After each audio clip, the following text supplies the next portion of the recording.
লেখা থেকে জানা যায় ১৯০৫ সালের ৭ আগস্ট কলকাতার টাউন হলে এই গান প্রথম গাওয়া হয়েছিল।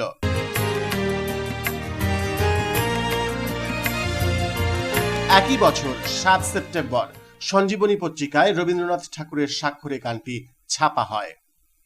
এরপর থেকেই অর্থাৎ ২০ শতকের প্রথম ২ দশকে স্বদেশী আন্দোলনকারীদের কাছে এই গানটি ব্যাপকভাবে জনপ্রিয় ছিল। কিন্তু ২০ শতকের ২০-এর দশকে আঞ্চলিক জাতীয়তাবাদ স্তিমিত হয়ে পড়লে এই গানের প্রচলন কমে যায়। পরবর্তীতে পাকিস্তান যুগে রবীন্দ্রনাথের গান গাওয়া ছিল অপরাধ। ১৯৫৩ সালে ভাষা আন্দোলনে শহীদদের স্মরণে ঢাকা কলেজ ছাত্র সংসদ আয়োজিত একটি অনুষ্ঠানে আমার ভাইয়ের রক্তে রাঙানো গানটির পাশাপাশি আমার সোনার বাংলা গানটিও গাওয়া হয়েছিল। আর সেই অপরাধেই কলেজ কর্তৃপক্ষ উদ্যোক্তা ছাত্রদের বিরুদ্ধে